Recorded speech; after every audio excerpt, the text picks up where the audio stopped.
Este es Informe Semanal, un acercamiento a los eventos en la industria de la agricultura, en los seguros y en la economía, con el periodista Miguel Díaz Román, el doctor José Alameda y el exsecretario de Agricultura, Carlos Flores Ortega. Informe Semanal. Buenos días a todos los seguidores de Informe Semanal. Esta semana vamos a estar hablando con el economista Germán Geraldo, que vamos a estar hablando con él de la industria lechera. Con nosotros también estará Carlos Flores Ortega, que estaremos hablando del nuevo secretario de Agricultura, y también estaremos hablando con José Alameda sobre las nuevas políticas establecidas por Donald Trump, especialmente las políticas antiinmigrantes y el impacto que pueden tener. Pero antes de ir de lleno con el economista Germán Geraldo, vamos a hablar dos cositas que me parecen importantes que deba comentar, ¿verdad? Es que esta semana yo estuve participando en un foro, que es el foro de la Asociación de Analistas Financieros. Allí estuvo Agustín Rojo Montilla, ¿verdad? Que es el presidente de la Asociación de Constructores de Hogares. Y habló muchas cosas, pero una de las cosas fundamentales que habló es que están observando, ¿verdad? Y esperando con optimismo la revisión de los reglamentos que está haciendo la nueva administración de Jennifer González. Lo que sucede es que de lo que habló Rojo Montilla, pues no se desprende que haya un compromiso para atender los verdaderos problemas que enfrentan los constructores de hogares con los permisos, ¿verdad? Y específicamente a preguntas mías, la gran cantidad de tiempo y dinero que deben de invertir los constructores de hogares para cumplir con una serie de reglas, de requisitos, ¿verdad? Repetitivos, que esta reglamentación de permisos existente en Puerto Rico le exige a estos constructores. O sea, cosas que ya al inicio de empezar a tener un permiso se le exigen al final, ¿verdad? Cada vez que va a vender una casa. Es una cosa increíble, ¿verdad? Y lo que significa esto para esta gente, en términos de dinero, en términos de tener profesionales accesibles para poder cumplir con esa reglamentación, y no hay un compromiso de que esas cosas se van a resolver. El cuento de que los permisos en Puerto Rico se van a revisar lo venimos escuchando desde la época de Rosselló, ¿verdad? Desde el 1996, 98, 2000.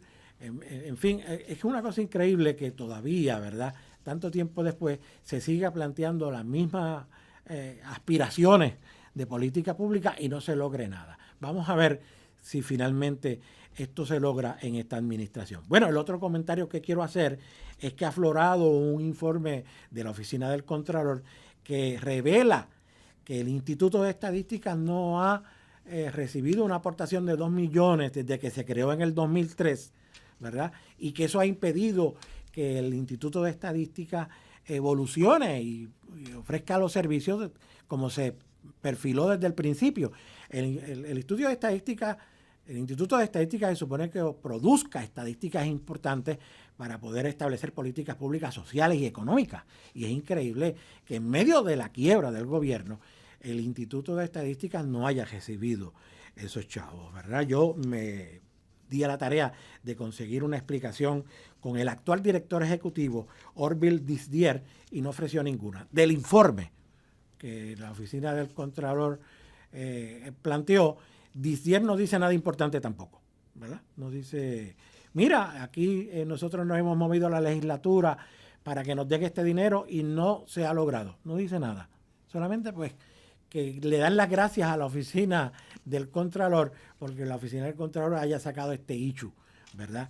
El presidente de la Cámara hace un planteamiento de que responde el hecho del presupuesto que se le ha dado a la Oficina del Instituto de Estadística a los recortes que ha sufrido el gobierno en medio de la quiebra. Pero eso no es cierto, vamos a hablar claro. Los políticos siempre han tenido resquemor, ¿verdad?, temor, sospecha de la información que pueda producir el Instituto de Estadística, porque el Instituto de Estadística saca información que a los políticos no quieren oír. Lo van a escuchar cuando Alameda hable sobre este tema. Bueno, eso era lo que quería decir. Hay que decir que Informe Semanal llega a ustedes por el apoyo de Café Don Pello y del Museo del Café. Vamos a nuestra primera entrevista con el economista Germán Giraldo. Bueno, vamos a comenzar con nuestra primera entrevista con el economista Germán Giraldo, ¿verdad? Que es profesor de Economía y Finanzas en la Universidad Interamericana y que ha estado dándole atención a este asunto de la industria lechera, ¿verdad? Como economista. Y con él vamos a hablar sobre lo que es los retos que enfrenta la principal industria agrícola del país, que es la industria lechera. Buenos días, economista Germán Giraldo. Muy buenos días, don Miguel. Le agradezco la invitación, ¿no? Para estar en su programa. Agradecido. Sí, Giraldo, bueno, vamos a ver, la industria lechera, que es la principal industria agrícola en Puerto Rico, ¿verdad? Que no es poca cosa, ¿verdad? Tiene unos retos y principalmente uno de los principales es la baja en consumo, ¿verdad? Que se ha estado registrando en los pasados años. ¿Qué comentario tiene? Bueno, déjeme hacer la aclaración, ¿no? Se me invitó a un programa de televisión a hacer básicamente un comentario sobre algo que está sucediendo en la economía en Puerto Rico, para hacer una historia larga corta, que es el fenómeno de las quiebras, ¿no? Y cómo en los capítulos correspondientes, el que se destina a los agricultores, a los pescadores, pues se resalta en el último año como importante en el sentido de la cantidad de personas que se están declarando en quiebra. Pues a la luz de ese proceso se me invita para hacer un comentario de qué es lo que obviamente está pasando. Y entonces, a la luz de ese planteamiento, es que desde un marco conceptual, pues yo planteé en el programa que sin duda el hecho de que cualquier empresa se tenga que enfrentar a estas situaciones de quiebra en este marco conceptual, pues simple y sencillamente obedece a una situación donde su situación financiera, entiéndase, ingresos y costos, no lo están llevando por el camino positivo. Y obviamente eso es una decisión que para cualquier empresario pues va a ser difícil, ¿no? Y tratar de recurrir a estas protecciones es simplemente el reflejo de eso, ¿no? Entonces allí pues esto encaja dentro de lo de la industria lechera, ¿no? La agricultura, los casos declarados en quiebra pues tienen que ver con fundamentalmente ganaderos y entonces pues allí es que se hace esa relación mi comentario, pues obviamente yo argumento que en el caso específico de la leche, una de las cosas que debe estar pasando es sin duda y afectando fuertemente el componente de ingresos, los cambios en las preferencias y en los gustos de las personas, ¿no? Sí, Que sin duda, eso lo vemos o sea, el reflejo de eso son las mismas neveras de los supermercados, que usted ve la gran claro, cantidad de productos que tienen demanda. Vamos a hablar claro. Están allí porque sí. tienen demanda. Leches de Exacto. Entonces, almendra, a leches la de luz avena. de ese Ajá. planteamiento, Ajá. gustos y preferencias, pues uno puede reconocer que sin duda el sector de ingresos se debe de estar viendo afectado para los que están en ese sector. Ahora, eso es solo una parte. Del otro Exactamente. lado está el otro gran componente que es el de los costos de producción, del cual pues estamos conscientes que en los últimos periodos ha habido unos cambios notables. Y entonces, como diría alguien por ahí, ese es el escenario perfecto, ¿no? Un lado de ingresos en disminución, un lado de costos en aumento, pues la relación te puede llevar simple y sencillamente que para algunos negocios pues no sea viable la operación en un mercado. Sí, bueno, ha habido un incremento en los costos para todos los sectores económicos del país, ¿verdad? El costo de la energía eléctrica, el costo de Correcto, los sí. Ujú, combustibles, que a veces oscila, a veces baja, a veces sube, ujú. el costo de la Sí, mano de obra también, porque ha habido aumentos correcto, correcto, sí. Y no Y solamente el costo de la mano de obra, ¿no? Ya que lo estamos mencionando, es también la particularidad de un Puerto Rico donde uno no encuentra personas que estén en la disposición de trabajar, ¿no? Que ese también es otro argumento, porque desde el marco teórico, pues uno dice, pues sí, necesitamos trabajadores, tal vez si les pagamos más van a aparecer.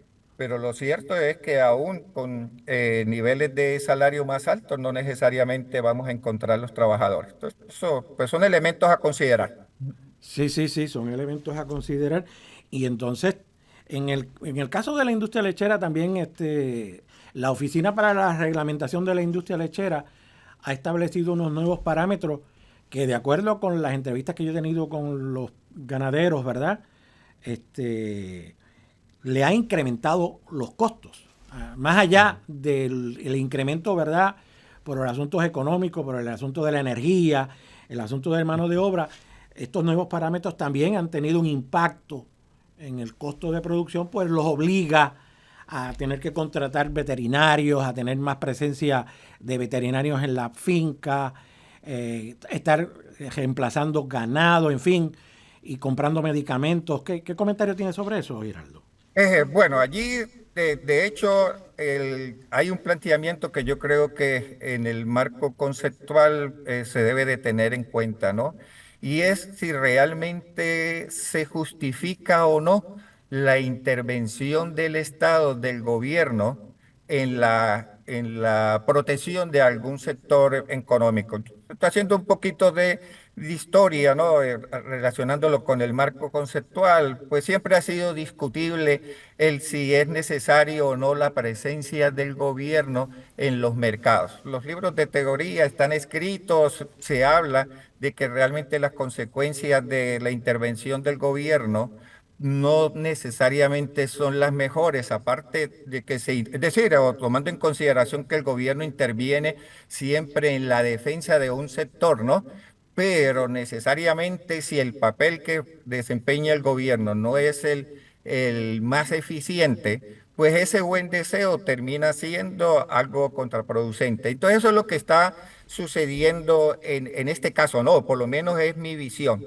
O sea, Cuando el gobierno entra en defensa de un sector, ¿no? Y haciendo un poquito este marco histórico, yo estoy casi seguro que la justificación desde el día uno de entrar a controlar el mercado de leche fresca tenía mucho que ver con la protección a un sector particular de la población, ¿no? Estamos hablando de la niñez al cual le asociábamos que la leche fresca era esencial, fundamental para su crianza, para su desarrollo. Interesantemente eso que fue o lo que da pie a la intervención del gobierno. Pienso que hoy día, pues ya necesariamente no es así, ¿no? Demográficamente Puerto Rico ha sufrido unos cambios. Hoy día reconocemos que el hecho de que los niños no estén creciendo, ¿no? La población infantil no esté en aumento, simple y sencillamente por una decisión del ser humano que no quiere tener familia. Pues entonces uno te lleva a reconocer, ¿no? Y apareció interesantemente en unas entrevistas que realizaron en el programa de televisión. Muchas de las personas consultadas son personas mayores. Entonces, claro, ya la importancia de la leche en esas personas mayores, pues se han visto fuertemente afectadas porque por una cuestión, hay ratos tiene que ver hasta el elemento de salud, ¿no? De educación de si la leche me está afectando o no, qué tipo de leche es la que me conviene a mí. Y entonces, interesantemente, a mí se me hace, ¿no? Y pienso que va mucho por ahí en términos de lo que el mercado está reflejando, que esos cambios, ese mercado al que una vez se quería intentó proteger. proteger, pues ya no es relevante, ¿no? Porque entonces, ahora, ¿quiénes son los relevantes? No hay niños, hay adultos con un poder, con unas decisiones donde el mercado de leche fresca en particular no se está viendo patrocinado. Y entonces eso nos lleva a confrontar de si la justificación para que el gobierno hubiese intervenido a través de una organización siga siendo correcta, no siga siendo cierta al día de hoy, porque la gran defensa, ¿no?, del gobierno es que está tratando de proteger un sector dentro de la economía al que se justifica que el producto es muy importante. Entonces yo creo que algo de eso hay que tomarlo en consideración, ¿no? Este cambio generacional que nos ha afectado obviamente y está afectando a un mercado como ese, llevándolo a lo que es una realidad, ¿no? Pues uno escucha a los participantes y en mayor o en menor grado, pues se habla de eso. Es Sí, que, mire, pues ya no se está produciendo la cantidad de leche que se hacía, ya no se está, en caso de los elaboradores, pues tampoco elaborando las cantidades. Y en última instancia, pues pienso que cuando uno ve la industria como tal, pues ese es un sector que ve un componente, ¿no? El de ingresos que se está viendo afectado. fuertemente afectado. Sí, Y obviamente allí recae el mirar qué sí, tan eficiente es el papel de la organización gubernamental que está controlando, ¿no? Porque estamos hablando de eso, está sí. controlando en este momento el precio del producto y que pudiese estar generando distorsiones en los mercados. Sí, bueno, vamos a hablar claro para que los seguidores de Informe Semanal lo entiendan.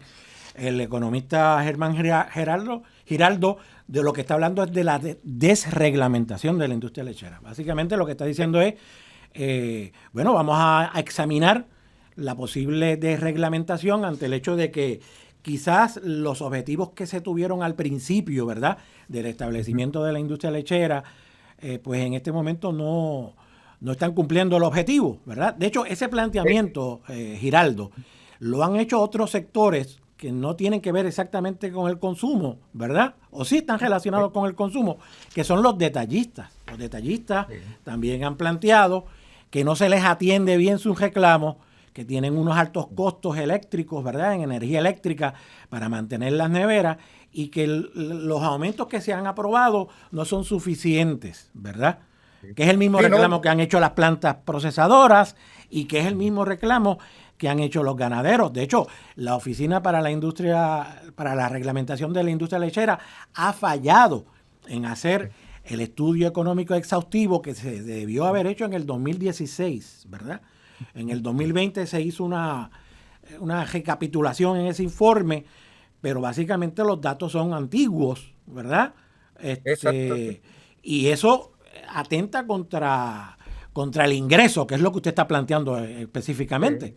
Sí, no, y de hecho, no, ya que trae lo de la desreglamentación, hay una realidad si uno se deja llevar por el dato, ¿no? Y reconociendo las particularidades de lo que es Puerto Rico dentro del sistema económico de los Estados Unidos, ¿no?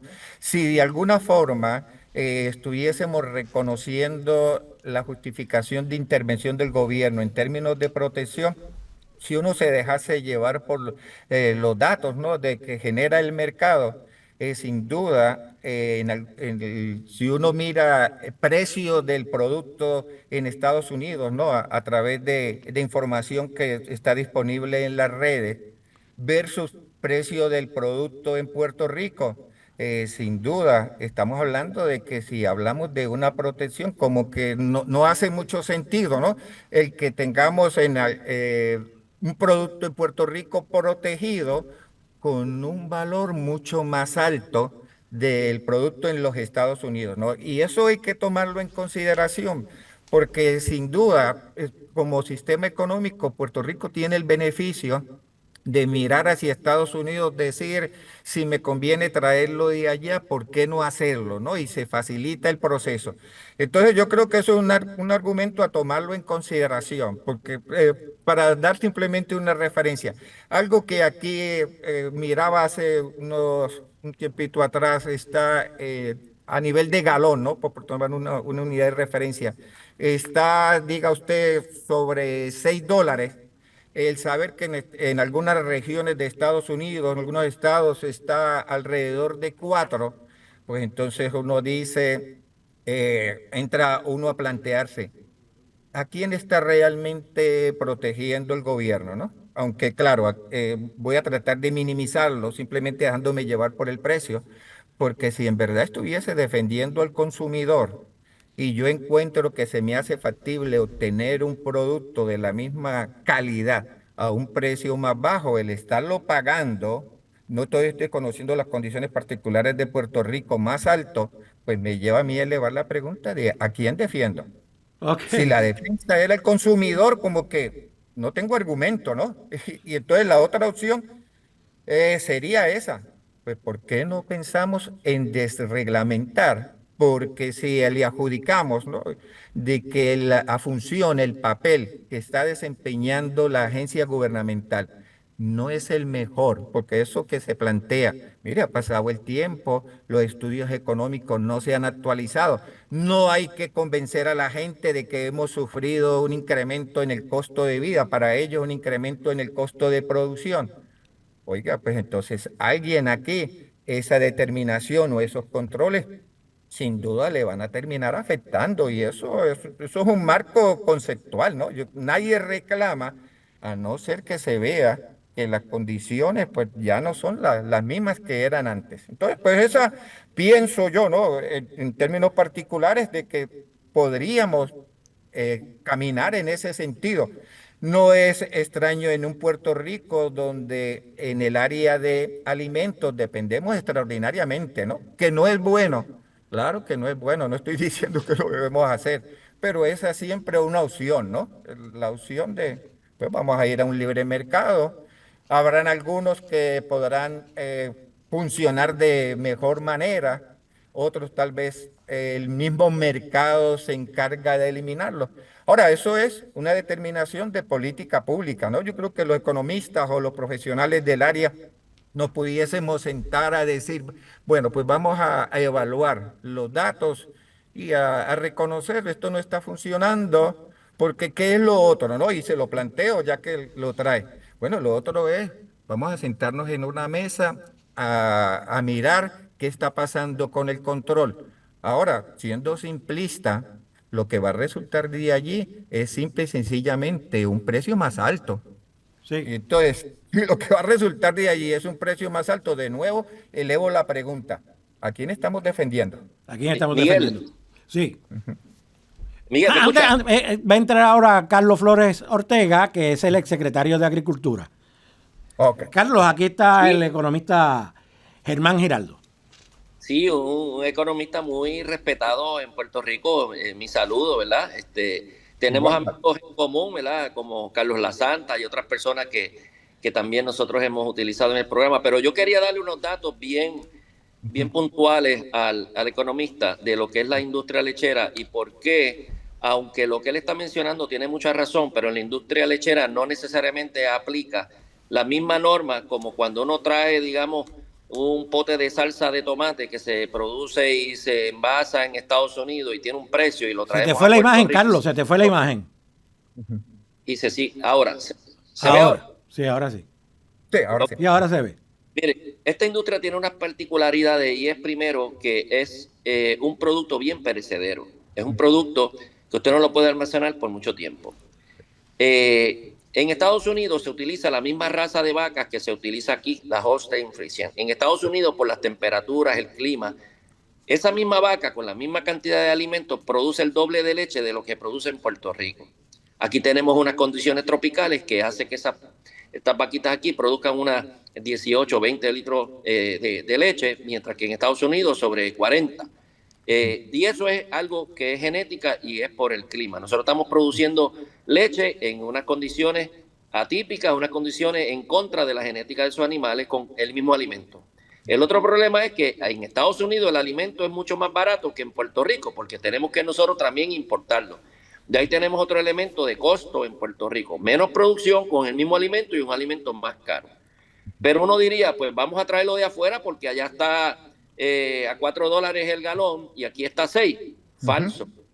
Allá está a $4, pero si usted tiene que traer esa leche a Puerto Rico, que tiene un shelf life de unos 14, 15 días, cuando esa leche llega a Puerto Rico, tiene que sumarle el costo y el transporte en contenedores a través de barco a Puerto Rico, ya no le sale a 4, póngale 5, ya le subió $1. Pero cuando lo trae a Puerto Rico, tiene que pasteurizarla y de nuevo envasarla, y eso le tiene otro costo. Volvió otra vez a los $6. Así que cuando nosotros consideramos el costo de traer ese producto que es tan perecedero para que aquí en Puerto Rico se pueda mercadear por los próximos 14, 15 días, pues tenemos que darle un doble proceso para poder mercadear ese producto en Puerto Rico.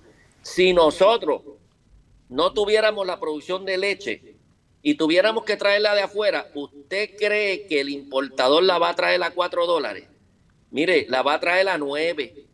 El no tener la industria lechera en Puerto Rico sería un riesgo porque no tendríamos entonces competencia y entonces sí que el importador la va a traer al precio que a él le dé la gana traerla aquí, porque ya no tenemos con qué nosotros, ¿verdad?, competir o paliar ese proceso. Así que ese es uno de los retos de la industria lechera y por eso es que no llega tanta leche, que la que está llegando fresca no llega UHT, porque esa dura más, ¿verdad? Pero no llega leche fresca, que es la que sería problemática traer, pero es la que más dinero le deja al ganadero local. El ganadero aquí gana más vendiendo esa leche. Okay. Así que esos son unos detalles que hay que considerar cuando hagamos el análisis de la industria lechera. Sí.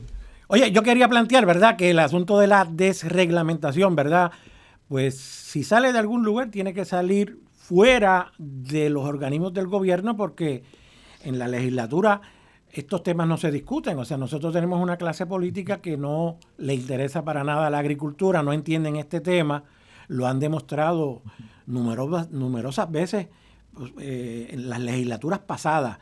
Probablemente las legislaturas de algunos 30 años atrás era distinta, pero estas legislaturas recientes, la calidad de nuestros legisladores ha bajado grandemente, ¿verdad? Y el tema de la agricultura pues no existe. Los legisladores no están entrenados, no conocen y no ha habido una iniciativa de parte de los legisladores para examinar el asunto de la desreglamentación, o mejor visto, si la reglamentación actual funciona y cumple con los objetivos iniciales, ¿ves? ¿Qué es lo que está planteando el señor Giraldo? Lo que estoy planteando es que si alguna iniciativa debía plantearse con respecto a la desreglamentación, debe venir de afuera de la industria. Sí, estas cosas hay que verlas en su contexto histórico, ¿no? Esta ley que se hizo, la ley 34, cuando se organizó esta ley para la época de Muñoz Marín, allá en el 57, se hizo tomando en consideración de que había muchas plantas procesando leche y le compraban la leche al ganadero al precio que cada uno de ellos quería. Cuando había mucha leche se la pagaban bien barata y cuando había escasez entonces el ganadero se la quería vender cara y era todo, ¿verdad? Unas peleas, unas pugnas, se llegaban hasta a boicotear las rutas de entrega y todo eso. Por eso fue que se decidió organizarlo en aquel momento, pero también buscando llevar al ganadero a producir una leche grado A, que en aquella época no se producía grado A, y cumpliera con los parámetros federales, pues tenía que organizarse la industria para una serie de inspecciones y parámetros, ¿verdad?, de calidad de leche, para que pudiéramos tenerle el grado A y poder vender a comedores escolares, al gobierno y también pues acogerse a unos programas federales. Pero eso se hizo en aquel contexto histórico, ¿verdad? Y se estableció una oficina con unos poderes que yo digo que son excesivos y los estudios económicos. Y como dice el economista, hay que volver a revisar si eso de verdad aplica hoy día o si hoy día tenemos que buscar otro mecanismo. Pero lo que sí no se puede hacer es eliminar el sistema que tenemos, ¿verdad?, sin tener uno alterno que vaya a funcionar. Eso habría que estudiarlo y tendría que de nuevo volver al consenso de todos en el sector agrícola. No puedes quitarle la alfombra de cantazo sin tener algo en que se aguanten, ¿verdad? Así que, pero es muy bueno lo que él está planteando, muy interesante también. Y de hecho, ¿no?, para argumentar, aún en la opción que decir, hay ratos estas decisiones de reglamentar suenan como que demasiado conflictivas en el marco político, ¿no? Como que este gran cambio y la sociedad, hay rato no estamos dispuestos a enfrentarla. Lo otro sería, pues, un proceso, digo yo, vamos a sentarnos a la mesa, ¿no? En marco genérico, vamos a sentarnos a la mesa los componentes y vamos a evaluar los datos. Ahora, responsabilidad del gobierno, ¿no? gobierno, usted entró a controlar. Lo mínimo que uno espera es, gobierno, que usted sea responsivo a lo que está sucediendo, ¿no? Entonces, desafortunadamente, mi visión es, si tenemos oficinas gubernamentales que o no desean por A o B motivo, no tienen los recursos, pues entonces simple y sencillamente entrar a controlar y mantener esos controles por periodos de tiempo sin estar examinando los cambios tan acelerados que están sucediendo en el entorno económico, pues es de alguna manera una irresponsabilidad, ¿no? Y entonces Ajá. caemos en algo bien sensible, que es esta determinación de lo que constituye política pública, ¿no? Ahora, tal vez en este escenario donde estamos, donde se plantea hay una nueva administración, pues vamos a confrontar a la nueva administración cuál es su política pública y escuchar, ¿no? Gobierno, en última Hay instancia, ¿cuál es su visión? sí, hay un factor ahí bien importante, es que mientras ha ocurrido la desreglamentación, la reglamentación ha estado operando, ¿verdad? La reglamentación de la industria lechera, el valor de la cuota de leche ha desmerecido de una manera alarmante, ¿verdad? Lo que implica que todos estos activos de los ganaderos pues ha depreciado. Eso es un elemento, le pregunto yo al economista, si es un elemento a considerar sobre si ha tenido, si es pertinente mantener la reglamentación. Bueno, la verdad es que cuando yo vengo a advenimiento, ¿no? De la existencia de esas cuotas, y no solamente lo de la existencia de las cuotas, porque uno lo ve en el proceso de producción, ¿no? El proceso operativo de la realización de una actividad, sino que lo asocia con un elemento financiero, pues entonces allí uno reconoce que el efecto, ¿no? El deterioro de esas cuotas es detrimental para los que están allí.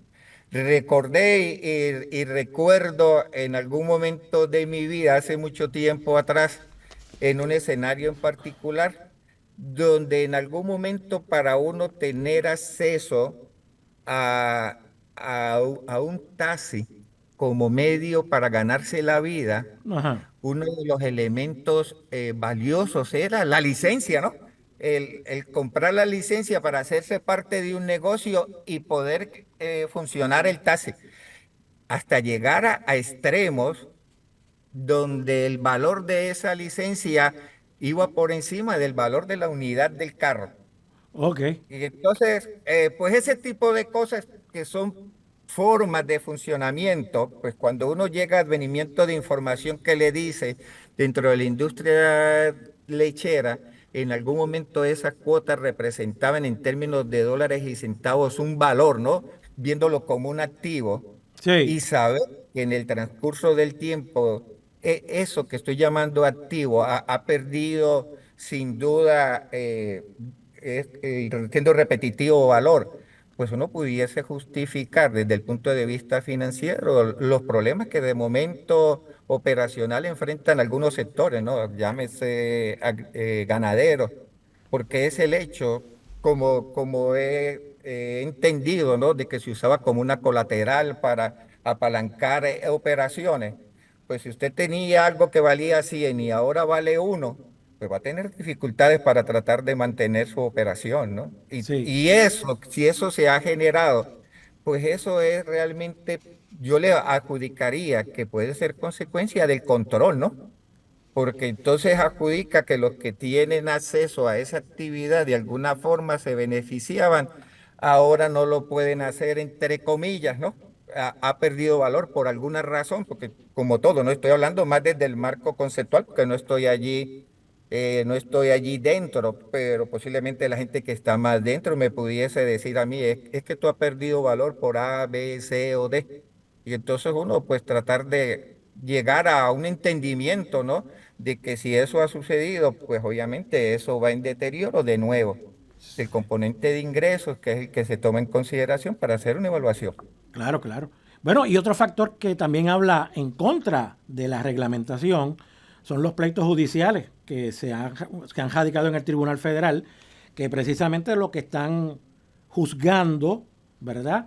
Es la gestión que ha tenido la oficina para la reglamentación de la industria lechera y el incumplimiento que ha tenido esa oficina con los propios reglamentos que le toca regir, que es lo que se ha planteado en el caso del 2006, ¿verdad? Que finalmente se finalizó en el 2013 con un acuerdo, y el caso que está ahora es desacato en contra de la ORIL y en contra del secretario pasado.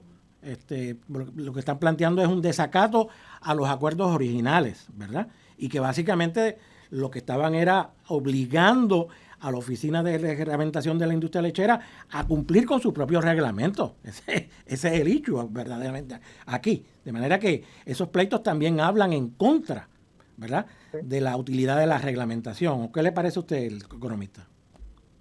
De nuevo, ¿no? Si lo traducimos a dólares y centavos, pues yo pudiese juzgar que el costo de estar elevando un pleito a una entidad gubernamental, al Estado, pues sin duda debe de tener un alto valor, que significa pues que no hace mucho sentido, ¿no? De que el empresario de alguna forma, en vez de ver al gobierno como este ente que está para auspiciarte, para apoyarte, ¿no? Por lo menos a través de hacerte la vida un poco más fácil, se convierta en este elemento que lo que está es en tu contra, ¿no?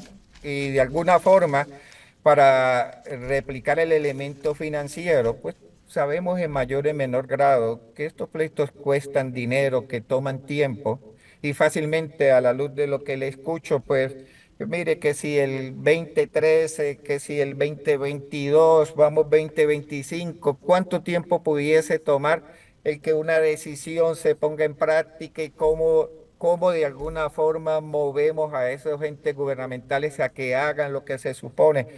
Pues entonces simple y sencillamente llevar eso a dólares y centavos, pues adjudicaría que el valor es alto y simple y sencillamente le estaríamos agregando un elemento más a una situación que yo entiendo que en el mejor de los casos o lo más pronto de hacer es sentarnos a una mesa o sentarse a una mesa y vamos a discutir la situación. Es decir, dígame cuáles son sus números, yo los evalúo, yo le planteo, pues la solución pudiese ser esta y como todo, ¿no? Cada cual va a tratar de defender. Tal vez el otro sector me diga, necesitamos 10 centavos de aumento y en esa discusión pues terminemos en un punto intermedio, ¿no? Pues no 10, 5, porque pues hay el interés de seguir defendiendo un sector que se entiende que es importante. Ahora, pero eso hay que hacerlo, ¿no? En algún momento hay que sentarse. Muy bien. Si no lo hacemos, pues los que están en condiciones financieras más difíciles son posiblemente esos empresarios que están recurriendo a oficinas de abogados, ¿no? Licenciado, lléneme allí el documento para tratar de defender mi operación, ¿no? Porque entiendo que eso por ahí es que va, un Sí, sí, sí. proceso de defensa, Está no es radicando quiebra necesariamente para que defenderse, sí. Para... correcto, no es necesariamente que ellos quieran salirse de la actividad, posiblemente esas personas han estado toda su vida allí dentro de la industria, no esa es su razón de ser, Bueno, y que pero quizás no saben hacer otra cosa más que eso, bueno, que no es nada malo, correcto, ¿verdad? sí. Pero Sí, sí. son Y agricultores. entonces es una situación de, pues yo lo que quiero es que se me dé la oportunidad de reorganizar mi negocio, si es que en un corto plazo hay forma de reorganizarlo, ¿no? Porque Sí. aquí el elemento tiempo es esencial, que tanto tiempo puede pasar para que las condiciones de operación se hagan más viables y así esos negocios pues puedan realmente operar, ¿no? Porque Bien. Bueno, Giraldo, muchas gracias por su participación en bueno, Informe no, siempre Semanal. agradecido por la invitación. Sí, planteado está, Excelente. ¿verdad? Planteado está lo que usted plantea, la necesidad de que se examine, ¿verdad? Si es Sí. si se justifica la reglamentación de parte del gobierno para la industria lechera. Yo Está creo que es lo planteado. mínimo que podríamos hacer de momento. Muy bien. Pues muchas gracias, don Giraldo. Lo llamaremos en una próxima ocasión para Sí, seguir sí, discutiendo agradecido y estos siempre temas. dispuesto a participar. Muchas Sí, gracias. muy bien. Excelente. Sí, bueno, Carlos, vamos contigo ahora porque tenemos otros temas relacionados también con la agricultura y vamos a continuar con Carlos Flores Ortega. Le damos las gracias, ¿verdad?, al economista Germán Giraldo por su participación. Como hemos dicho, vamos a seguir acudiendo a él, ¿verdad?, para manejar estos temas que son tan importantes. Oye, Carlos, Mira, hay un nuevo secretario, Carlos, hay un nuevo secretario de Agricultura, ¿lo sabías? bueno, todavía no hay un nuevo secretario, todavía tenemos un nominado a secretario, todavía no está confirmado, así que sí, está en el proceso. La gobernadora Jennifer González seleccionó a Josué Rivera como candidato, ¿verdad?, a secretario de Agricultura, y pues ahora irá a pasar por el proceso de confirmación en el Senado, y una vez sea confirmado, entonces te puedo decir que tenemos secretario de Agricultura. Oye, pero Carlos, ha salido una noticia, ¿verdad? Que, Uh-huh. bueno, la escribí yo en Síntesis Noticiosa, sobre los problemas que ya está enfrentando el secretario con las nominaciones que ha hecho él, ¿verdad? Designaciones de personas para dirigir las distintas dependencias del Departamento de Agricultura. Esto a la luz de los poderes que le confirió la gobernadora Jennifer González a su secretario de la Gobernación, Francisco Dómenech, quien tiene, ¿verdad?, ahora la autoridad para designar, rechazar lo que son puestos de confianza de todas las agencias del gobierno. Y en el caso, por ejemplo, del secretario de Agricultura, pues lo que sabemos es que le rechazó unos cuantos nombramientos, o por lo menos los ha puesto en veremos. ¿Qué tienes que decir sobre eso, Carlos? Pues mira, en Puerto Rico existe una cultura de la intervención siempre de fortaleza en muchos de estos asuntos. Hay ocasiones en que a los secretarios le dan plena discreción de montar su equipo de trabajo, pero también hay ocasiones donde fortaleza puede intervenir en uno. Se te fue la imagen, Carlos. Ahí está. Mira, a ver si se está. Yo creo No, que ahora, que ahora se está bien, ahora está bien. Hola. ¿Ahora se ve? Sí. Ok. Pues lo que te decía es que es normal que en muchos cuatreños ocurre esto, donde hay una intervención de fortaleza, pero casi siempre son en algunos nombramientos, en algunas situaciones. Lo que estamos viendo ahora aquí es que es a nivel de todo el gobierno. Aparentemente la orden, pues ¿verdad?, la tiene el secretario de la Gobernación, y eso lo que crea es que va a haber un atraso, ¿verdad? Pues el tiempo que toma evaluar el background, todo ese tipo de cosas, las consideraciones políticas, si es que era que estaban con Pierluisi, si era que estaban con Jennifer, si era que estaban con sabe Dios con quién. Todas esas cosas entran dentro de este paquete. Y así pues se van tratando de complacer a todos los intereses. Y ahí es donde empieza el problema, cuando tú tratas de complacer a todo el mundo, y eso nunca lo vas a hacer. El secretario nominado, pues yo me imagino que está en esa coyuntura ahora, donde quiere complacer a todo el mundo, quiere complacer a unas personas que las están empujando a algunos políticos, que a lo mejor son parte de los que lo van a ver en la lista de nombramiento.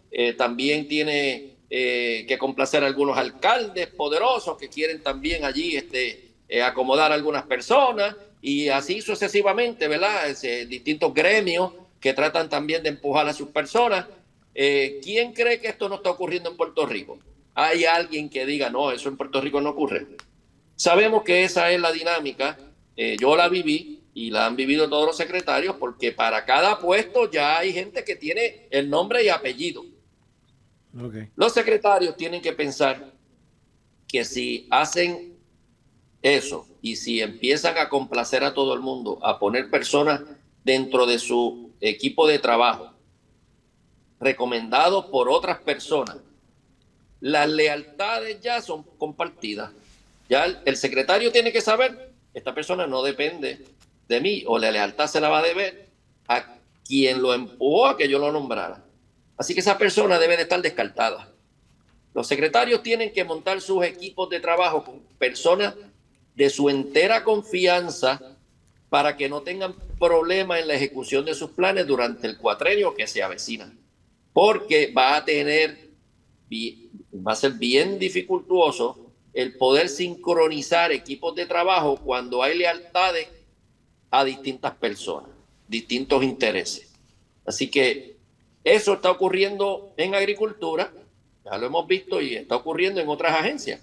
Pero un buen gobernador le dice a su jefe de agencia, a discreción, usted escoja a las personas, le da una guía, ¿verdad? Y casi siempre le dice, trate de buscar personas que fueron afín a mi postura como gobernador, porque ganamos las elecciones, pues busca personas que estuvieron conmigo y que están de acuerdo a nuestro plan de trabajo, pero si no lo hacen, eso va a ser un dolor de cabeza, créanme, que van a tener en ese cuatrenio. Oye, Carlos, que el secretario, bueno, por lo menos yo no he oído, ¿verdad?, cuáles son las prioridades del secretario en su gestión, ¿verdad? Sabemos que el secretario pues no es agricultor, no es agrónomo, ha estado más vinculado al sector de los pequeños negocios, tuvo alguna vinculación con el sector agrícola a través de su participación en Rural Development, ¿verdad? Pero ciertamente Rural Development no es únicamente una entidad que brega con agricultores, ¿verdad? Aunque sí brega con agricultores en alguna gran medida, ¿verdad?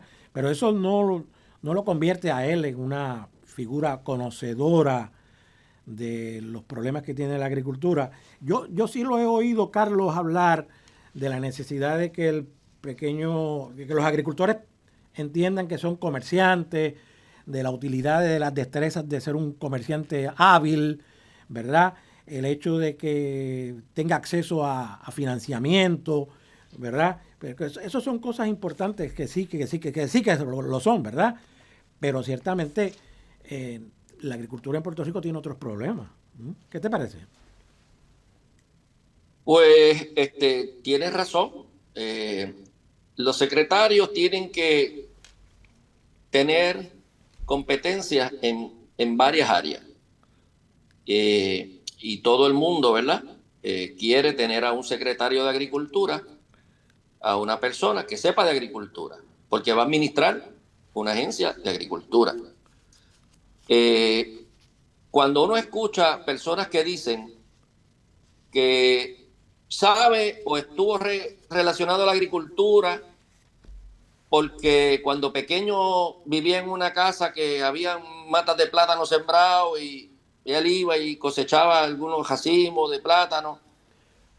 Realmente el decir eso es como insultar a las personas que vivimos del sector agrícola, ¿verdad? Eso es como decir que tú eres un buen mecánico porque sabes cambiar la goma de un carro. Hay que tener mucho cuidado en esto y no tratar de vender lo que no es. Las cosas se dicen como son. Si uno no tiene unas competencias, pues uno tiene que ser honesto y decir, yo no tengo estas competencias, pero yo traigo otras competencias que a lo mejor ustedes no tienen y necesitan. Eso se oye un poco más suave, ¿verdad? El decir, yo no sé por qué tengo que ser agrónomo o por qué tengo que ser agricultor, porque yo dirigí una agencia de agricultura. Bueno, cuidado, porque Rural Development, en este caso Josué Rivera, dirigió Rural Development por 2 o 3 años. Lo primero es que esa es una agencia del USDA, es la única agencia del USDA donde el director no tiene que ser agrónomo y donde puede ser hasta political appointee. Y él llegó por una designación política a dirigir esa agencia, un political appointee. No tiene que tener competencia ni experiencia en la agricultura para dirigir una agencia que básicamente se dedica a infraestructura rural, ¿verdad? Infraestructura rural para mejorar pues la calidad de vida de las zonas rurales. Y sí hay que saber que está uno ayudando a agricultores, pero Rural Development no siembra ni una habichuela. O sea, su función es otra. Y como te explico, puede ser un political appointee. Tú no tenías que demostrar actividades en la agricultura. Esa es la única agencia del USDA que conlleva eso. Por lo tanto, ahí Josué Rivera no adquiere ninguna competencia en agricultura, pero adquiere competencia en el desarrollo de infraestructura rural y trabajar con los fondos HOR y con los fondos de vivienda y con otras cosas que también pueden ayudar a la agricultura. Yo no digo que no, pero las cosas como son, ¿verdad? Todo secretario tiene que tener competencia de la actividad agrícola, ya sea de ganadería, de siembra. Lo ideal es que sean agrónomos, porque para eso la Universidad de Puerto Rico, recinto de Mayagüez, entrena agrónomos, agrónomas y el colegio de agrónomos, ¿verdad? Los defiende para que lleguen a ese máximo puesto en su país por las habilidades que puede haber creado en la agricultura. También hemos tenido agricultores exitosos como Nestalí Soto Santiago, Nestalí fue secretario de Agricultura 2 veces y él es abogado, un juez, pero era uno de los agricultores en café más prominentes, ¿verdad? Y más exitosos en ese momento. Pues ya eso puede pasar, ¿ves? Y tú lo puedes aceptar. Pero las cosas como son, si no tienes esa competencia, pues ahí tienes 0%. Lo otro que hay que tener en cuenta, que lo ha dicho la gobernadora, es que tú tienes que ser una persona que llegue allí a ejecutar. Tú tienes que llegar allí, no hay tiempo para aprender mucho, está buscando personas que vengan entrenados y que vengan ya con la experiencia. En el gobierno estatal, muy distinto a lo que ocurre en el gobierno federal, pues tú tienes que tener una experiencia, cómo se administra una oficina en Puerto Rico, ¿verdad? Una agencia en Puerto Rico o un programa. Tienes que saber de las cuentas PRIFA, tienes que saber cómo se estipulan los adelantos con Hacienda en los programas, tú tienes que conocer lo que es el sistema básico, aunque sea de recursos humanos, el sistema de compras, tú tienes que saber la interacción que tienes con otras agencias hermanas, educación, recursos naturales, de permisología, todas las cosas que necesitan los agricultores, con las agencias federales, ¿verdad? Los programas de inspección, reglamentación, todo eso. Pues tú tienes que tener mucho conocimiento de cómo opera el gobierno estatal. Pues Josué pues tiene experiencia en el gobierno federal. El gobierno federal, tú quieres comprar una silla, tú entras por internet, llegas a la agencia que compra, le dices que quieres comprar una silla, la pides y te llega la silla. En Puerto Rico, para comprar una silla a lo mejor te tarda mucho tiempo y es mucho más complicado. De eso es que me refiero. Okay. Así que ahí no tiene mucha experiencia. Ahora, de que tenga experiencia dirigiendo programas, ¿verdad? Como en Small Business. Ya hay unos programas en Small Business que tú como administrador lo que tienes que hacer es ayudar a gastar esos fondos que ¿verdad? Los de Cine Congreso. No es que tú creas nada ni que te estás inventando nada. Allí tú no haces política pública. Realmente tú lo que haces es promover lo que tu agencia está diseñada a crear pequeños, medianos empresarios y a otorgarle préstamos, a darle capacitación, a darle adiestramiento. Pues eso es bueno para la agricultura también. Así que yo creo que no es que la gobernadora haya cometido aquí una mala decisión en nombrar a Josué Rivera. Yo no digo eso. Yo lo que digo es que la gobernadora apuesta a que trayendo una persona que tiene más conocimiento de esa parte, ¿verdad? De cómo ayudar a elaborar pequeños y medianos negocios, viendo a todos los agricultores como pequeños y medianos negocios, pues él puede ayudar en esa parte. Ahora, las cosas como son, en la parte técnica y en la parte de gobierno va a tener que tener buenos asesores y buenas personas que carguen esa parte de responsabilidad para que lo ayuden en la toma de decisiones, ¿verdad? Porque de nuevo, no podemos decir que porque uno sabe cambiar una goma de un carro, uno es un buen mecánico. Sí, así que las cosas como son. Sí. Y entonces, yo lo he escuchado también plantear, ¿verdad? El asunto de que los pequeños comerciantes, que los agricultores son pequeños comerciantes y que necesitan pues mejorar esas destrezas, ¿verdad? Pero Carlos, hay otro, ¿verdad? Hay una serie de circunstancias que más allá de eso, ¿verdad? Afectan a la agricultura local y sobre esos aspectos pues no he oído nada, ¿verdad? Del secretario.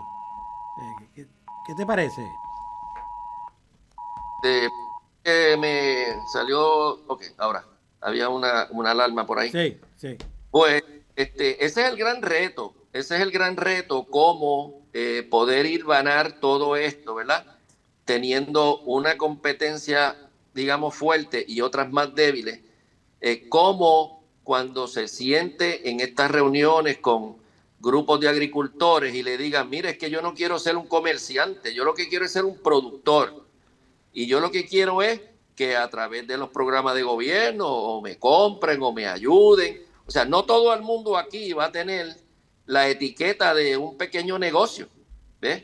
Es una empresa de producción, pero posiblemente ese agricultor no quiere ni salir de su finca a coger adiestramiento. Ajá. No quiere de ahí a buscar ninguna otra ayuda, sino que él sepa dónde puede vender a buen precio los productos que él está sacando de su finca y que tenga ganancia y pueda ganarse el dinero y con eso y las ayudas que le dé el gobierno para cubrir algunos de los costos de su operación, pues bienvenidos sean.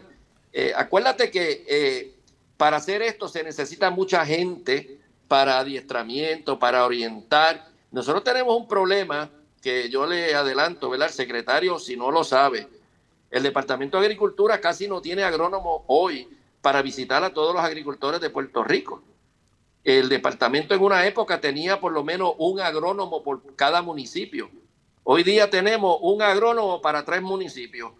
¿Cuándo ese agrónomo va a tener la oportunidad o la capacidad para ver tantos agricultores? Lo mismo pasa con el servicio de extensión agrícola. Hay unas limitaciones y no se han podido contratar más porque la Junta de Control Fiscal pues ha ido reduciendo tanto personal que de 2.600 personas que teníamos en el año 2000, hoy día si llegamos a 500 y un poquito más es mucho.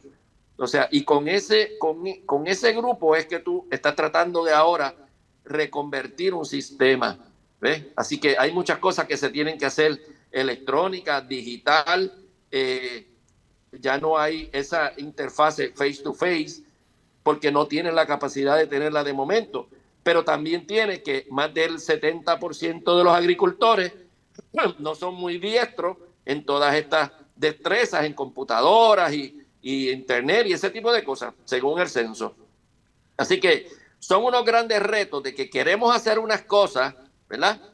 Pero cuando tú miras los recursos que tienes, te limitan o te van a hacer más lento ese proceso que tú quieres.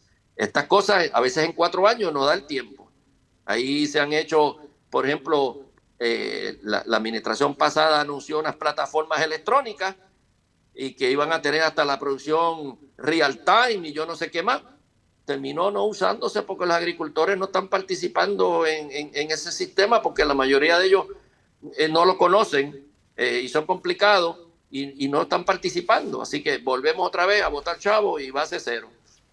O sea, aquí se necesita mucho más que sueños, hay que venir con planes. El secretario no participó en la elaboración del plan agrícola, pues entonces ya el gobierno aprobó en el partido, ¿verdad? Aprobó una plataforma con un plan agrícola que hay que seguir. Ahora hay que ver cómo se implementa eso. El secretario tiene que conocer eso, ¿verdad? Que fue por lo que la gobernadora ganó votos y lo que se comprometió con el pueblo de Puerto Rico. Hay unas metas, unas expectativas. Hay muchas personas que confían en que Jennifer pues va a ayudar al sector agrícola y que las personas que ponga allí, ¿verdad? Van a ser los responsables de que ella cumpla o no cumpla. Porque a la ley de la corte de eso es que se trata, ¿verdad? Así es que los van a medir.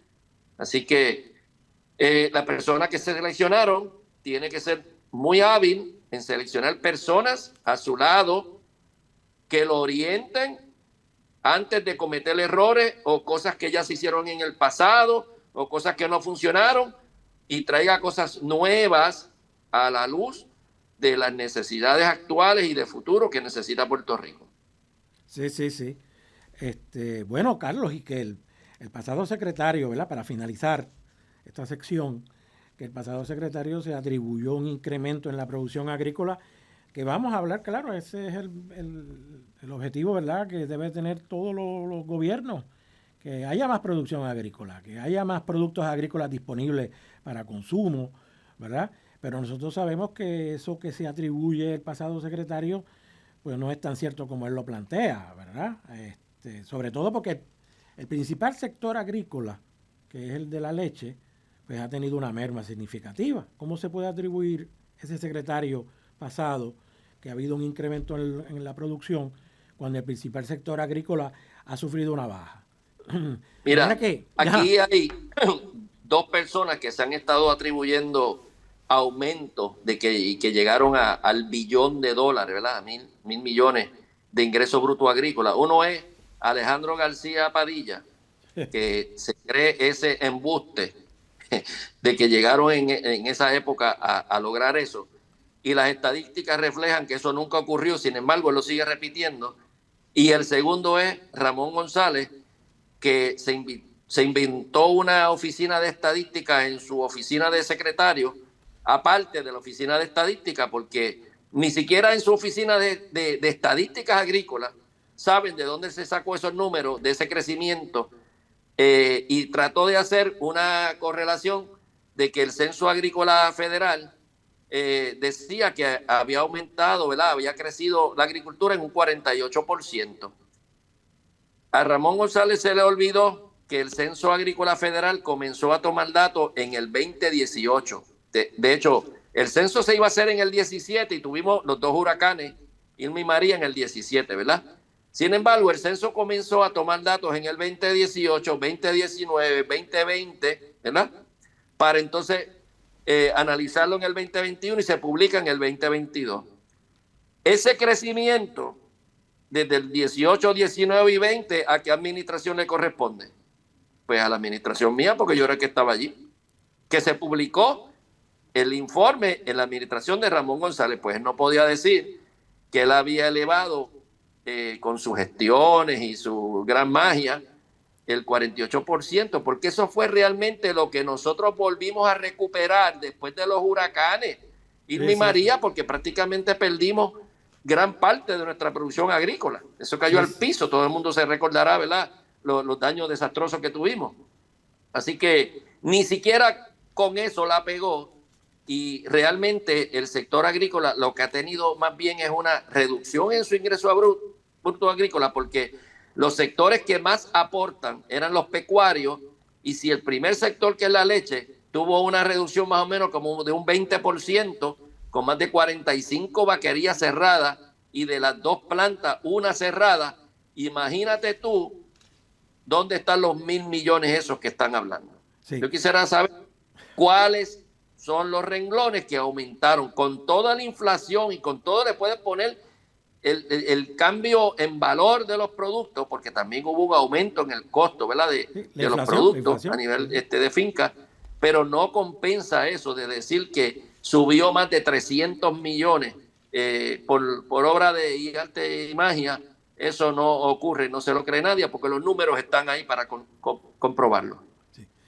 Pues, gracias, Carlos, por tu participación hoy en Informe Semanal, ¿verdad? Ha sido muy esclarecedor lo que hemos hablado, ¿verdad? Hoy hay que estar atentos, ¿verdad?, a las noticias sobre cuándo será las vistas de confirmación del secretario, porque me imagino que allí saldrán informaciones pertinentes y sorpresivas en esas vistas, ¿verdad?, de confirmación del secretario. No, va a ser bien interesante, y hay otras cosas, ¿verdad?, que irían a su carácter y a su historial y a sus experiencias anteriores. Y honestamente, mira, a mí me gustaría ayudar, y yo no quiero que se vea que Carlos Flores está opuesto a todo lo que hay. Yo realmente, a mí me gustaría ayudarlo por el bien de todos los agricultores a que estas cosas echen para adelante. Y me gustaría en algún momento sentarme, reunirme con el designado secretario y tener una charla seria y decirle: esto es lo que usted tiene en sus manos, y aquí hay personas que lo pueden ayudar porque los va a necesitar. Okay. Si esa mano él no la necesita, bueno, pues le deseamos mucha suerte.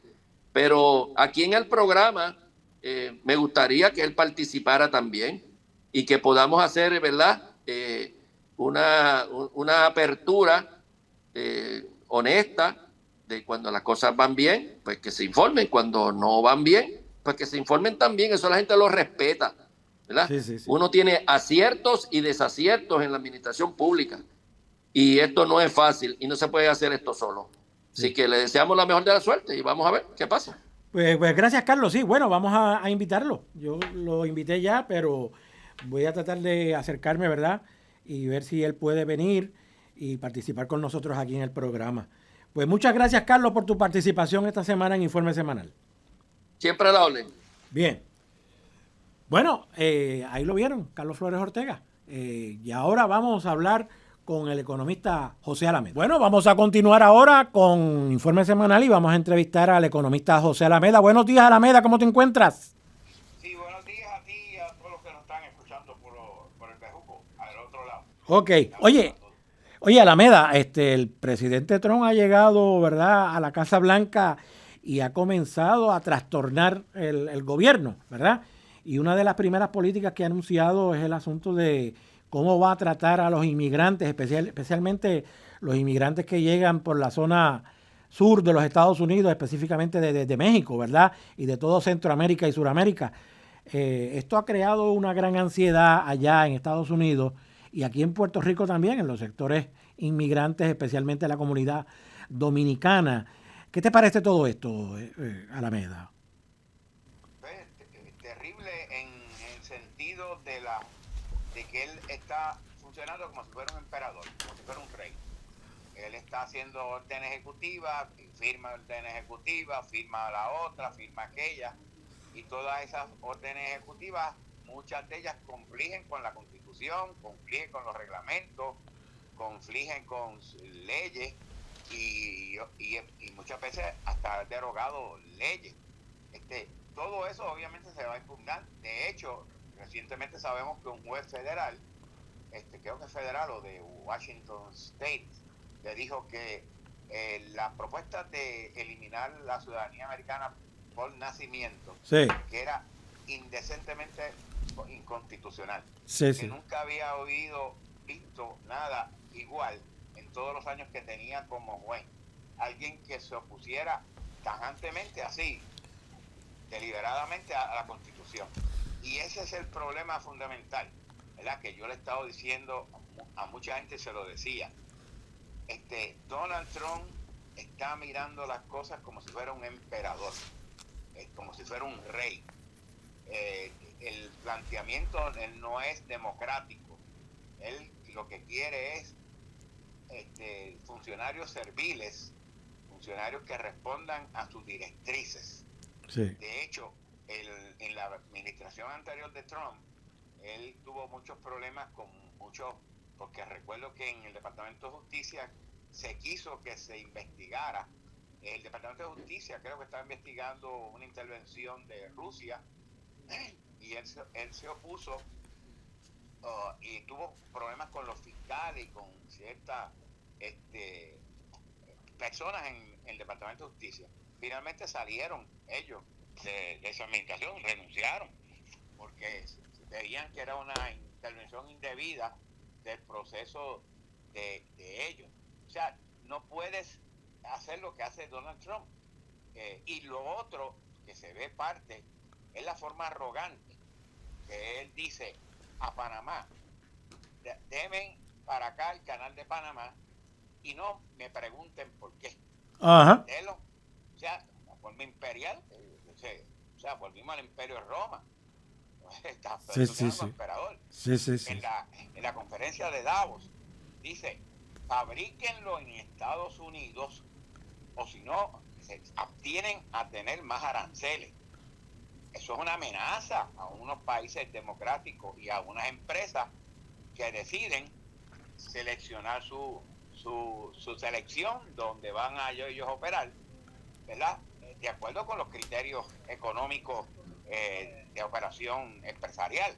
No es lo que le diste él y tampoco menos a otras empresas en el exterior, que ellos deciden dónde es que van a producir.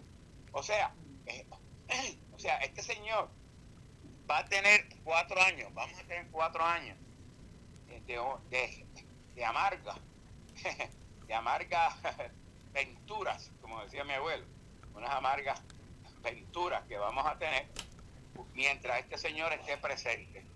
Y yo creo que ese es el grave problema que va a enfrentar la nación americana y el mundo, incluyendo Puerto Rico. Sí, oye, Alameda, que ha habido otros presidentes que han ejecutado deportaciones también, ¿verdad?, de inmigrantes por determinadas razones. He visto grandes cantidades de otros presidentes, ¿verdad? De hecho... Sí, fíjate que yo te envío unas estadísticas. Sí. Yo estuve buscando las estadísticas desde la Ronald Reagan para acá. en las diferentes administraciones. Varias cosas se coligen de la información que obtuve. En primer lugar, de todos los presidentes, el más que deportó fue bajo la segunda administración de Clinton. Ajá. Y la tercera, la segunda fue George Bush hijo. Ajá. Y también luego fue Clinton.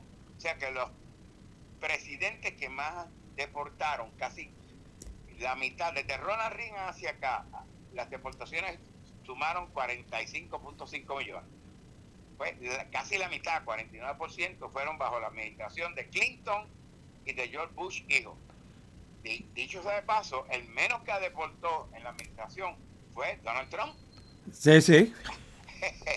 Y eso son estadísticas oficiales. Entonces tú dices, pero si Donald Trump decía que Make Great American Great Again con la cuestión esta de las deportaciones, bueno, pero es que parece que se le olvidó que esas deportaciones no hicieron grande a América, aunque él decía que él iba a hacer cuando estaba en el primer cuatrenio de él.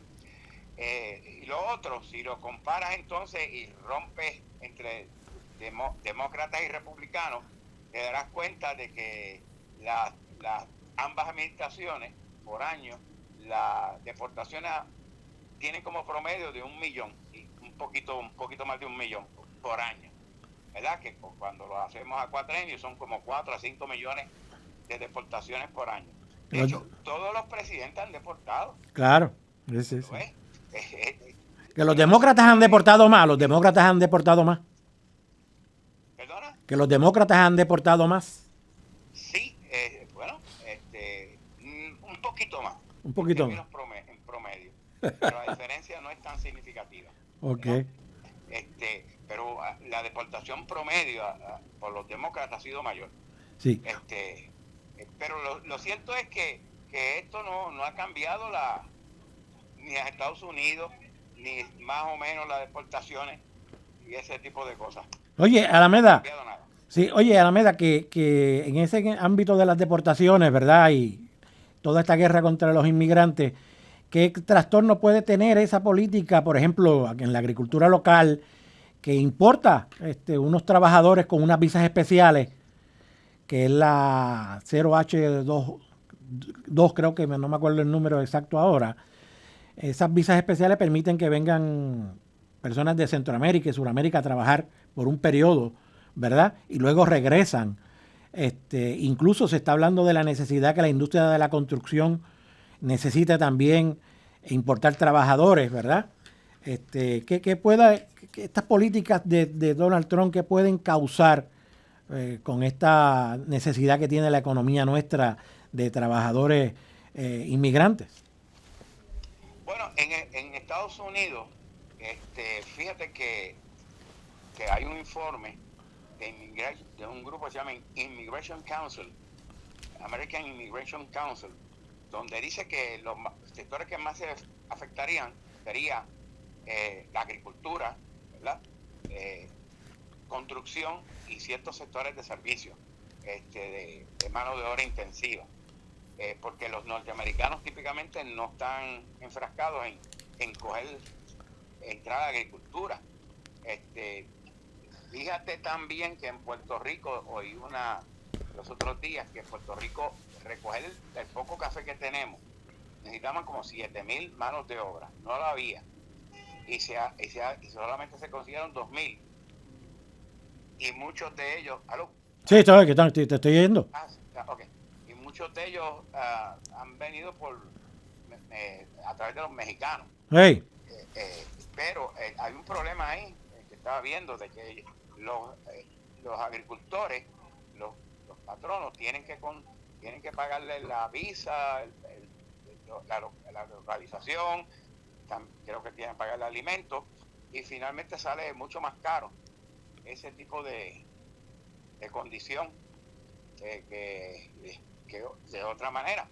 Así que, pero lo cierto, volviendo en el caso de Estados Unidos, la Dakota del Sur, creo que es una de las Dakotas, que tiene una agricultura sólida. Muchos de ellos son inmigrantes trabajadores. y muchos patronos de la finca le están diciendo a la gobernadora que ahora va a ser de Trump, porque es republicano el estado, que va a ser de National Security Council, algo así. Ajá. Noam se llama. Le están diciendo, mira, evita deportar a la gente porque yo los necesito aquí. Claro. Aquí no. Pero no le han hecho caso. No le han hecho caso. Y es que volvemos a lo mismo. Trump ha creado como una fantasía, ¿verdad?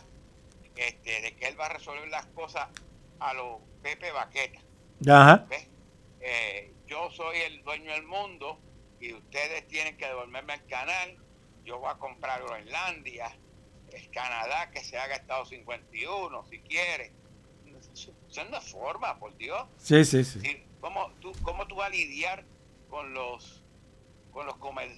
con socios comerciales más importantes? Hay 5 socios comerciales de Estados Unidos. Sí, sí, sí. Primero, Canadá. China, segundo. México, Alemania y Japón.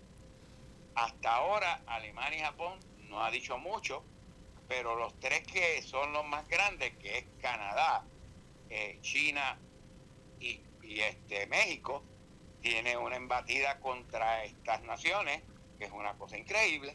Sí. Yo no sé en qué medida este señor sabe de negocio, porque lo que está fundamentalmente es tratando de favorecer a unos cuantos amigos de él, de los oligarcas de Estados Unidos, los Elon Musk, los Vivek, los Jeff Bezos, y esos están al lado porque ellos creen que le va a favorecer las políticas de Trump, y que va a favorecerle cuando baje los impuestos, pero va a fastidiar la economía.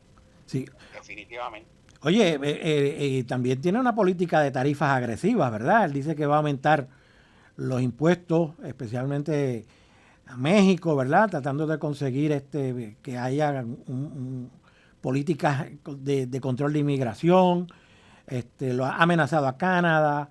En fin, ha hecho diversas amenazas con el asunto, Sí, con China. Negocia, una amenaza. Sí, sí, sí. Mira, esa es otra de las cosas.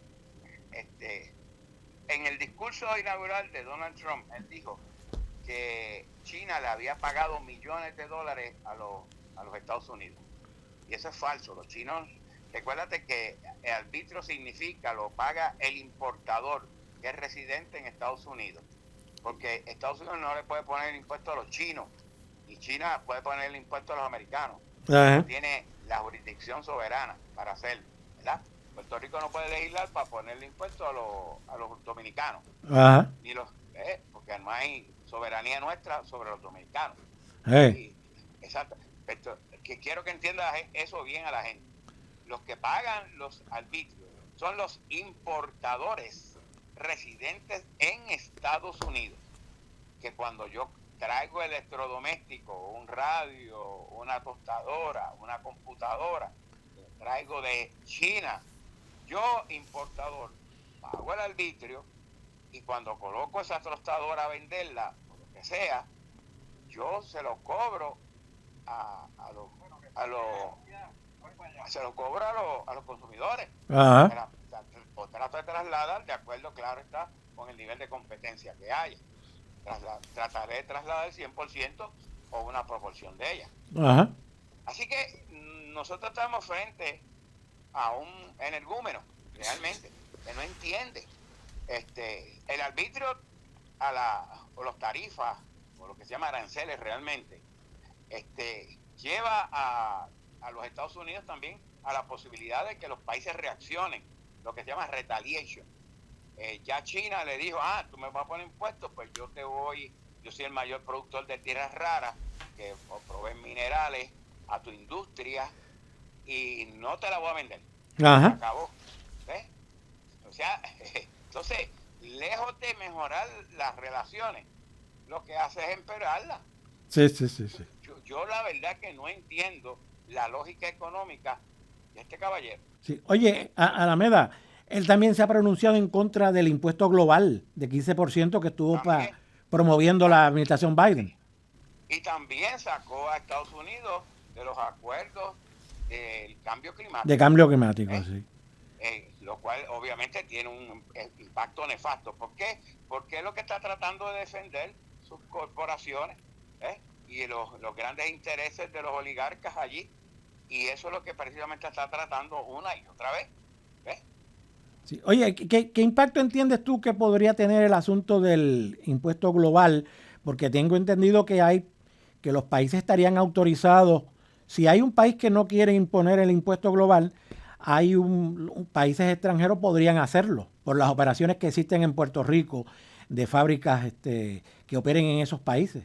¿Es así? Sí, claro. Hay una fábrica que está operando o fábricas que operen en Puerto Rico. En ese sentido, al no pagar 15%, pues entonces lo podrían imponer la nación. Si la corporación es de Irlanda, pues pondría 15% a la corporación mundial que es registrada en Irlanda y le pagaría a Irlanda, y Puerto Rico perdería esos ingresos. ¿Ves? De hecho, equivale a lo mismo de no firmarlo, el acuerdo, ¿verdad? Como hicimos. Hay un informe de Espacios Abiertos del amigo economista Santa María que te dice que Puerto Rico anualmente podría estar perdiendo entre 2.500 a 3.000 millones por año del presupuesto, en pagos de contribuciones que pagarían estas empresas multinacionales. Mírate ese escenario para ver entonces que Trump, la política de Trump ya entonces está teniendo efectos sobre nosotros. ¿Ves? Porque estoy seguro que no lo van a firmar, porque siendo aquí tan alcahuete, no decir otra palabra. Sí. ¿Verdad? Y, bueno, y la política de Trump. Y esas operaciones podrían considerar irse, ¿verdad? Si están pagando un impuesto por estar en Puerto Rico, ¿verdad? ¿Podrían considerar irse del país o no? ¿Cómo tú lo ves? Sí, podría, dependiendo de otras consideraciones, porque la consideración del impuesto solamente es una, no es total, ¿verdad? Hay otros factores que hacen determinar la localización, ¿verdad? Cerca del mercado, que la transportación, los costos de producción internamente, pero aquí nos mata el sistema eléctrico, ¿verdad? Que lejos de ayudarnos nos mata, sí, en términos de las operaciones a las empresas. Oye, Alameda, ¿verdad? Para finalizar, Elon Musk, ¿verdad?, ha hecho unas manifestaciones en la que plantea, ¿verdad?, que para justificar la participación de él en esa nueva agencia que va a reducir el tamaño del gobierno o va a desreglamentar, ¿verdad?, que es lo que está buscando Trump a través de la participación de Elon Musk, ¿verdad? Ha hablado de la deuda de los Estados Unidos, y él ha planteado que la deuda hay que reducirla, ¿verdad? La deuda exterior que tienen los Estados Unidos, y que él a través de esa agencia cree que es importante hacerlo. ¿Cómo tú ves ese planteamiento de Elon Musk? Bueno, aquí hay un conflicto. Primero, mucha de esa deuda financia el gobierno federal. Uh-huh. Que el gobierno federal tiene más gastos que los que son ingresos, ¿verdad? Y entonces parte de esa deuda se utiliza para el sistema de defensa de los Estados Unidos.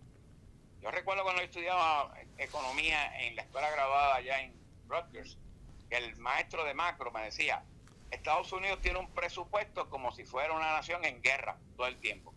Fíjate la proporción del presupuesto de los gastos de defensa. Eran enormes, ¿ves? Y es precisamente cómo se financia, a través de deuda. Así que si tú reduces la deuda, intentas hacerlo, lo más seguro que te vas a afectar es todo el financiamiento del gasto militar de Estados Unidos.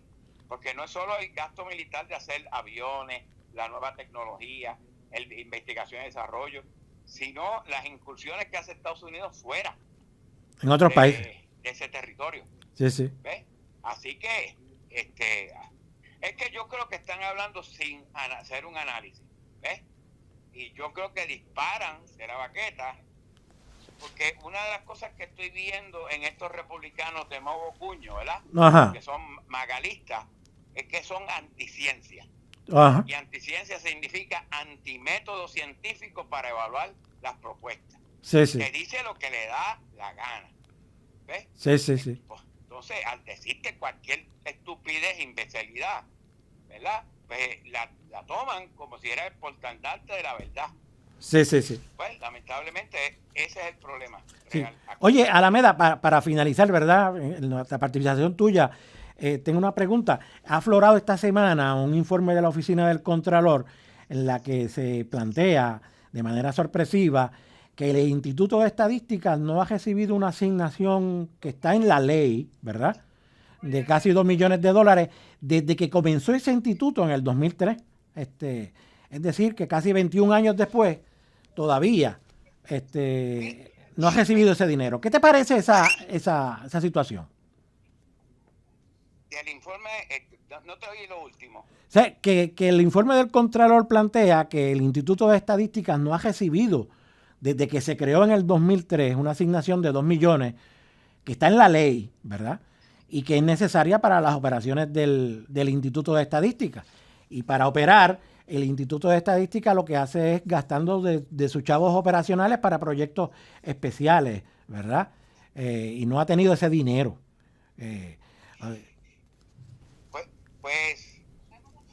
Pues realmente no sabría cómo contestarte, pero para empezar, el Instituto de Estadística fue creado cuando estaba Silvia Calderón. Exactamente.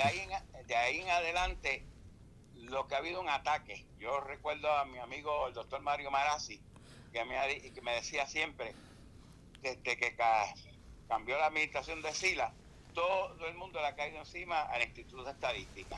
¿Por qué? Bueno, porque la ven una amenaza, porque pasa aquí lo que yo estoy diciendo. La gente aquí no piensa de manera científica. La gente no quiere saber los datos. Y los políticos menos. Los políticos lo que quieren decirte fundamentalmente es cómo ven la economía, cómo la despachan, y que esto está bien, si ellos están, piche sancrín, y que las estadísticas, estos economistas son profetas del desastre, como me decían a mí. Sí, sí, sí. Y eso, pues el instituto, si tiene obviamente la información correcta, levanta la información necesaria para evaluarlo, pues entonces tienes el grave problema de que puede ir en contra del discurso de los políticos. Exactamente. Y obviamente le van a caer encima, si hace tiempo lo han querido hacer, sí, eliminarlo. Sí. Pues, gracias, Alameda, por tu participación esta semana en Informe Semanal. Siempre muy interesante todo lo que plantea. ¿Cómo no? Siempre a la orden. Bien, bueno, ahí lo escucharon. José Alameda, hemos hablado con él de los problemas, ¿verdad?, que enfrenta el país, la economía norteamericana, con estas políticas anti-inmigrantes, ¿verdad?, de Donald Trump, los efectos que puede tener en Puerto Rico, ¿verdad? Y también hablamos de otros elementos de la política de Donald Trump con respecto, por ejemplo, del impuesto global, que también Donald Trump se opone, ¿verdad? Y el efecto que puede tener en Puerto Rico. Y finalmente hablamos sobre el impacto, ¿verdad?, que ha tenido en el Instituto de Estadísticas, que no se le haya asignado $2 millones desde que se creó, ¿verdad? Cosa increíble que ha sacado a la Oficina del Contralor esta semana. Bueno, pues muchas gracias a José Alameda, muchas gracias a todos los que participaron en el programa esta semana en Informe Semanal, y esperamos regresar el próximo mes con un programa igual de Informe Semanal. Buenos días. Este es Informe Semanal, un acercamiento a los eventos en la industria de la agricultura, en los seguros y en la economía, con el periodista Miguel Díaz Román, el doctor José Alameda y el exsecretario de Agricultura, Carlos Flores Ortega. Informe Semanal.